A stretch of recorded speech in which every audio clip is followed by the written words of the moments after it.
welcome, my friends and families. We are here today for another Monday character look, as we do every Monday to the best of my abilities.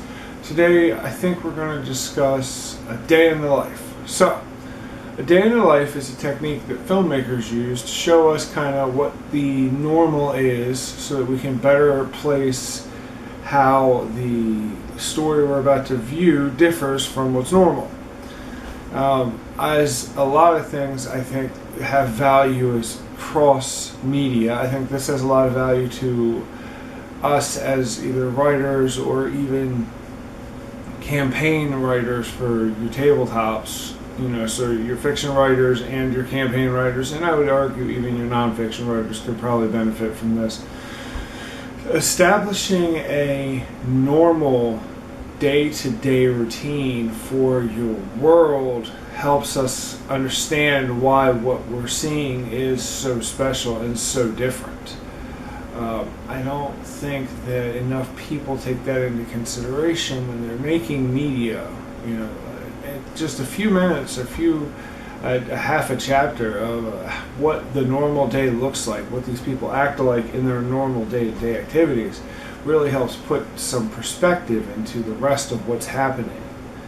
So, for example, I'm certainly not arguing that you should dedicate a chapter to eating breakfast, but if you mention in your chapter that your character is just eating as they would normally and having what would be a normal discussion with whomever it is that they are currently speaking with, and then what they do after.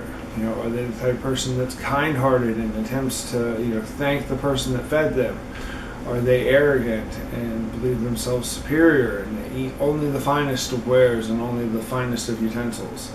Who are they on a normal moment? That way when the dragon bursts through and the bank robber comes kicking in, we can kind of have an idea of what this person is like on a normal day. I feel like there's a lot of value in that's often overlooked.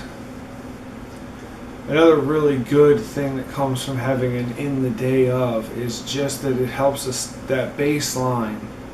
I know I mentioned it already, but that baseline is so important for helping us understand and believe these people are real.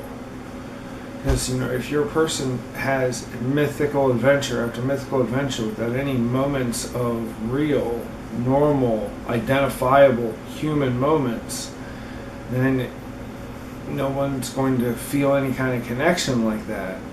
Even if you're writing a fanciful story about the Fae and the Feywild and there's never a human to be seen, we are humans and we need those human moments to help us connect.